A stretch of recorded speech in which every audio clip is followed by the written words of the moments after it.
everybody, I'm Brian. And I'm Nate. Welcome to Nevada Trails, and we just want to say thanks again to the Pine Nut Mountain Trails Association and the Brewery Arts Center for helping us out with the show. Right on.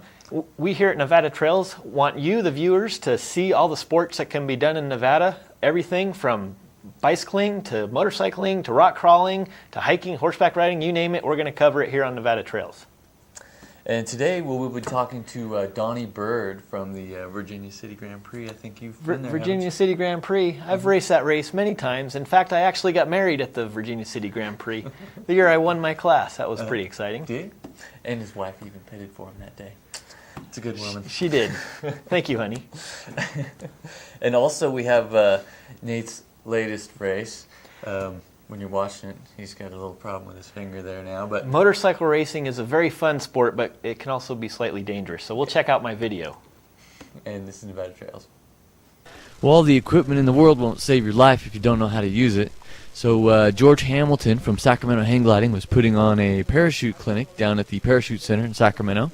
And basically they would spin us around, get us disoriented, make us throw the chute out and pull it back through your hand so you don't tangle the string and all that stuff.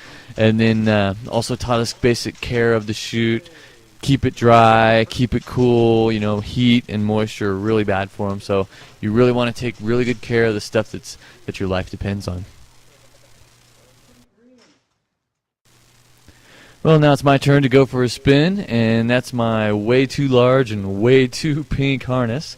It just goes to show that you should probably buy stuff locally when you're doing this kind of stuff. You get to try it on, and you really know what you're getting. Hey, look for the handle. Get it out. Throw it. Pull it in. And pull. Keep pulling. Keep pulling. Good job. You finally got something that's not pink.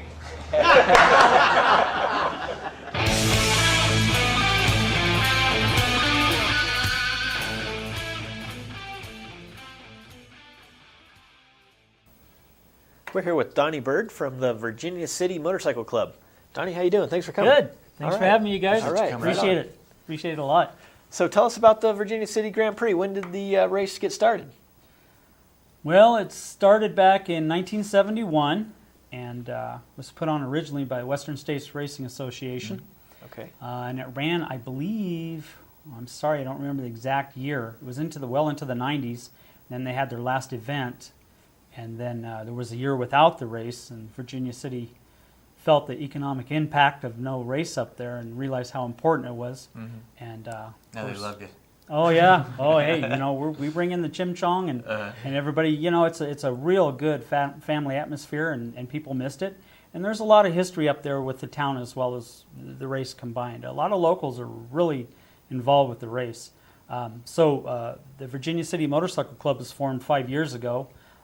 They got a hold of a local guy named Nick Fain. Nick formed the club with the idea of, with the tourism association, bringing the race back and helping out the town, putting the fun back into the Virginia City Grand Prix. It's always been known as probably one of the funnest races around. For sure. Most challenging, but also really fun party atmosphere. And the kids, totally family. Oh yeah. You come up and you'll see. You have to be at least 15 years of age to race the race, but you'll see people from 15 up to well into their 60s racing. Lots of girls and women are into this sport now. It's amazing. Generations racing together. Generations, yeah. Grandpas, their son's son. It's amazing. And like I say, the women classes have really gotten big. Right on. Yeah. So tell us about the format. How is the race broken up? I know it's a 2-day event. Right. So right. How do you break that up between all the riders? Well, what we do is on Saturday this year, which would be April 26th, we have your pros, experts, and your amateurs race. Now on Saturday's race, they're more advanced riders. So, excuse me. So they're going to race for 4 hours, and they get their money's worth. That's a long time. That's a long time, and that's a lot of rocks and dust. But they come back year after year, and everybody seems to enjoy it. Now, so Sunday, which would be April 27th, is the novice, women's, vintage, and bomber class day. Now that's a 3-hour day. That's still a long time out there. That is a long time, Yeah. especially on an old Husqvarna or old. Now, when I you're, know what vintage means. Now, what exactly is a bomber? Is that like barely going to make it? Or? it's not an airplane. I've got to look at this because I have to get my years right. Vintage Prix 75, bomber Prix 85. Yeah, and that has to do with they want the machine, they want Suspension. the bike. What's suspension? Exactly. They want the bike in original form. If it has 3 inches of travel, then you tough it out and you deal with your 3 inches of travel. But I'll tell you, those classes are getting really big. And the machines they bring back, I tell you, they look like they come off the showroom floor. These people spend hours and hours making these things look like just cherry, just pristine. And you look at them, you go, what a sweet bike. You're going to race this thing out there? What are you going to do that for? But, that's how they get their Exactly. their fun, and they're dedicated to it. That's awesome. yeah. So the race is broken up 2-day event. You have the experts, amateurs on Saturday, everybody else on Sunday. How does everyone get started? How's the race start? Okay, well, the race starts right in the middle of Virginia City on C Street, which is what they call Main Street. And we line them up. We have 10 riders per row. And then you have, with a good turnout, you're looking at about 40 rows of riders. That's a lot of people. That's a lot of people. When you stand at the front of that and you look back and all you see are all these helmets. But it's pretty exciting. It's all in a small contained area, so we have a nice sound system. So as we're talking to everybody can hear us. We sing the national anthem. We have a prayer. It's really... it really gets you excited, gets you pumped up for the race.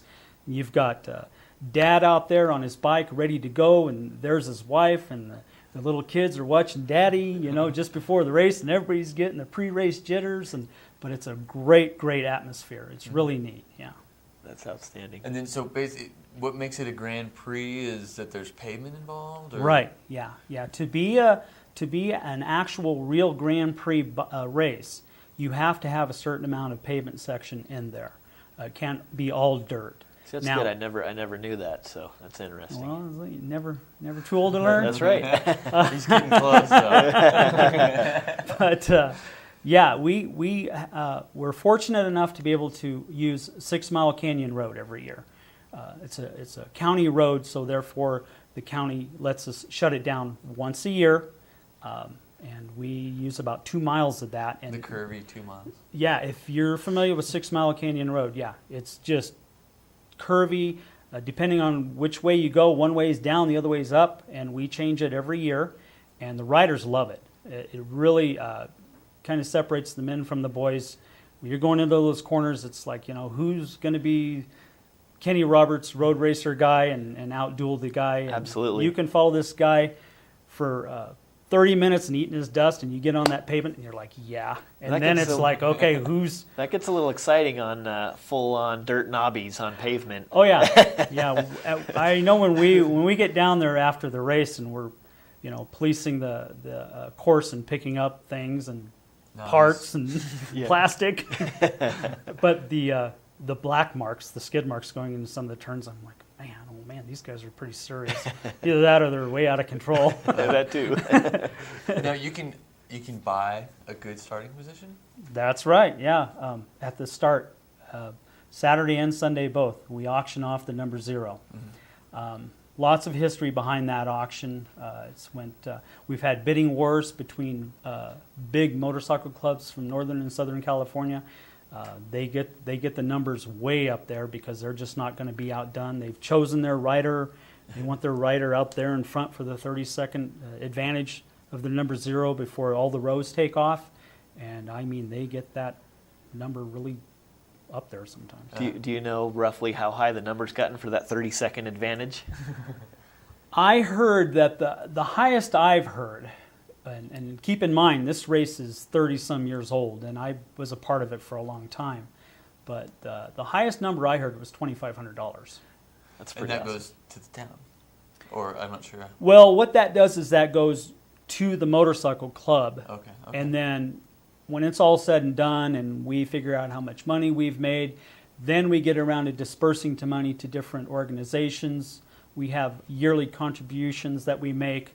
It always goes, a lot of it stays in Virginia City for the Sheriff's Reserve, Jeep Posse Rescue, volunteer fire department. I mean, there's no way we can put this event on without those This people. event's really a win-win for the town and for everyone involved. It's the first big event of the year for Virginia City. Outstanding. The town is just awesome as far as support goes. The Tourism Authority just gave us some money to help us out.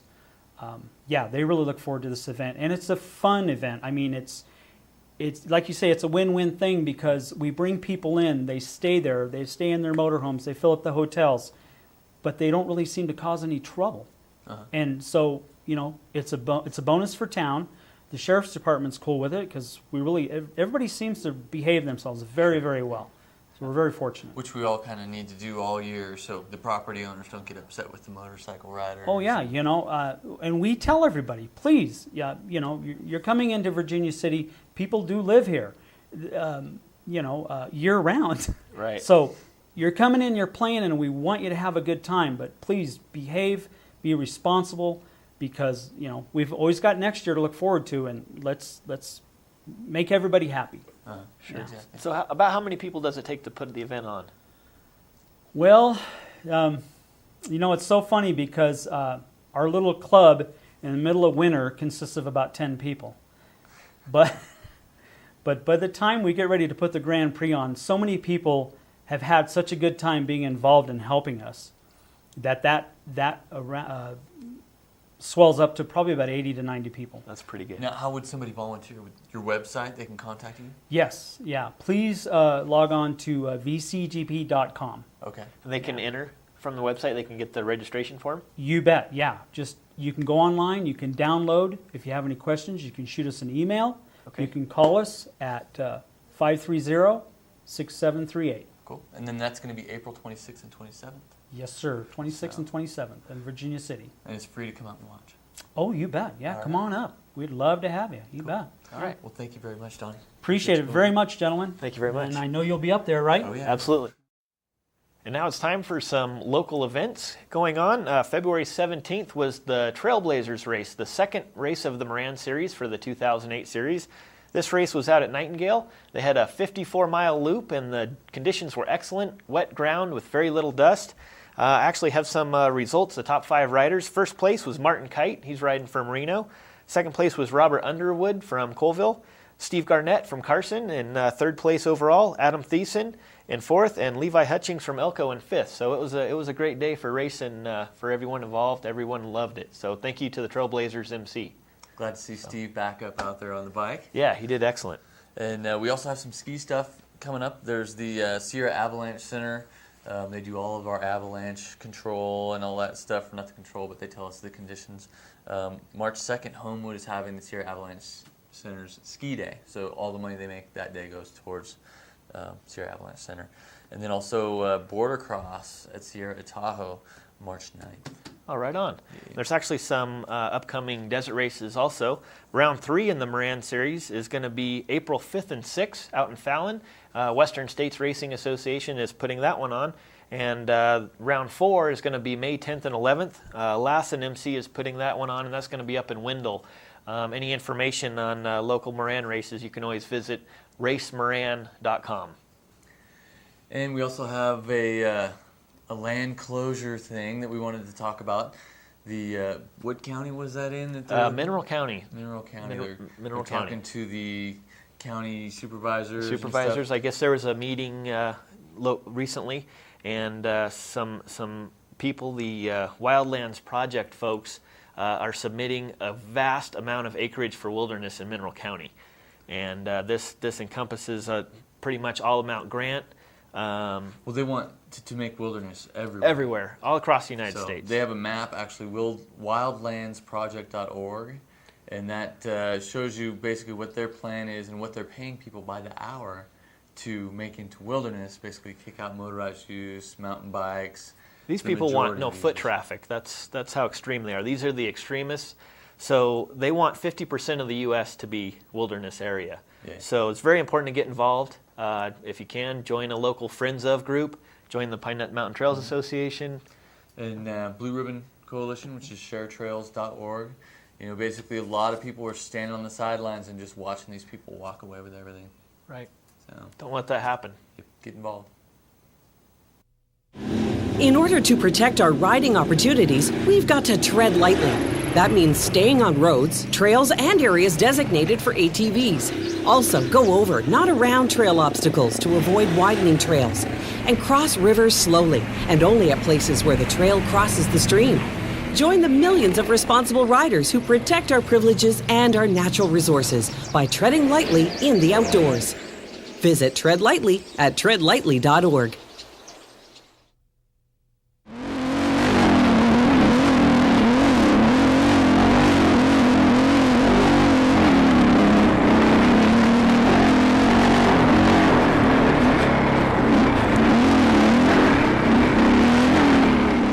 First race of the year, the Tank Slappers Frigid Ridge 100. And when Cliffy Townsend says Frigid Ridge, he is not joking, because I guarantee you there's a good 4 inches of snow on the valley floor where we're racing. And where we are racing is in the valley of Winnemucca Dry Lake between Gerlach and Nixon.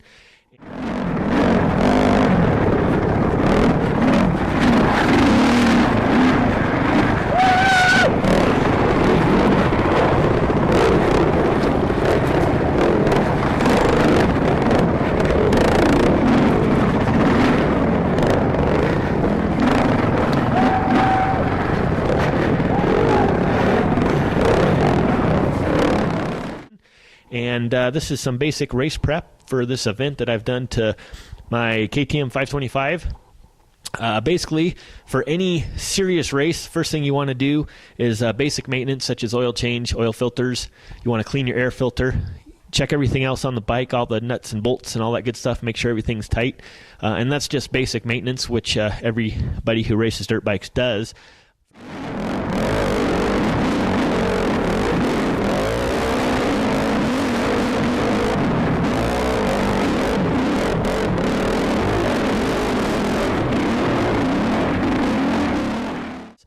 For this event, however, because it is very icy and very snowy, we've done something a little special, and most of the experts have done the same, and that is stud your tires. And what I have here in the front tire and back here on the rear tire, we have ice screws. They're 1/2-inch ice screws. They are very common for people who live, especially in the Northwest, that do a lot of ice racing.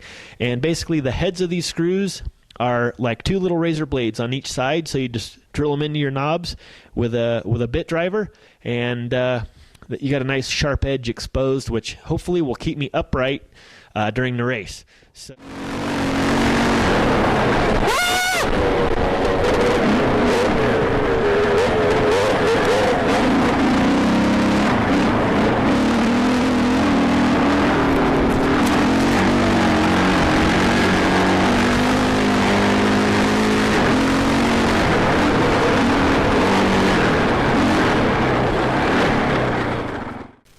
this is a high-speed section of the course. I'm doing approximately 65 to maybe 70 miles an hour down this straightaway. I feel very confident doing that because there's great visibility. I can see a long distance in front of me. This is also a closed course. There's plenty of course workers to prevent people from getting onto the course and being in the way. And there's also plenty of arrows and ribbon to tell the racers which way to go. So the likelihood of someone coming at me would be very low. This is something that you don't want to do if you're riding for fun, especially somewhere like the Pine Nuts, where it's not a closed course and the likelihood of someone coming at you the same speed is very high. Keep in mind that if you're going 40 miles an hour and someone's coming at you 40 miles an hour, that could be an 80 mile an hour impact. So it's very important to keep your speed down, especially when the visibility is limited, and there's plenty of riders out there, so just be safe. This is the giant mud bog that we call it. The Tank Slappers MC set this up. We're forced to ride through it, and this is some slippery stuff. The best thing to do when you're in a giant mud bog, especially when it's very, very slippery, which you can see my bike sliding around sideways, is throttle control. You want to roll the throttle on very, very gently, because any quick snap of the throttle will put you on your head. Very important to keep the throttle down and under control. Here we are coming into the pits. This is the completion of lap 1. This was about a 28-mile loop, and what's going to happen here is the flagmen here at they're going to stop me. They're going to mark my fender to make sure that I'm on course and on time. They also scanned my helmet. We have a barcode system scanning computer, and that tells my time, how fast I was, what position I'm in, and it records that every lap so you can get an accurate feeling of where you are. And actually there's a screen there, and I can look at that screen and I know exactly what place I'm in and how far behind I am from the rider in front of me. What I'm doing here, I made a quick pit stop to have the guys unzip me. That's the world famous Rimbenders MC pit. Thanks to the guys to unzip my jacket because I got real hot, as you can imagine.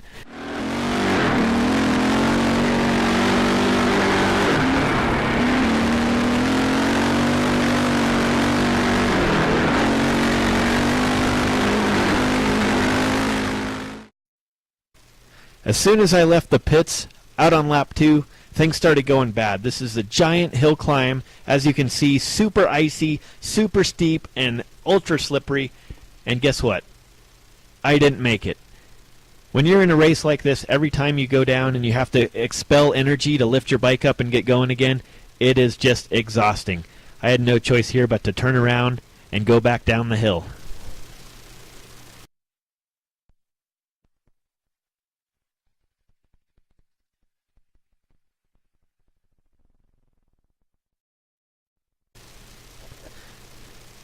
As I was talking about being tired, we're now 3 or 4 miles past where I had to turn around that hill climb, and I'm still feeling a little bit exhausted here. I'm kind of feeling out of rhythm, out of line, and I'll be darned if I wasn't paying attention and uh-oh.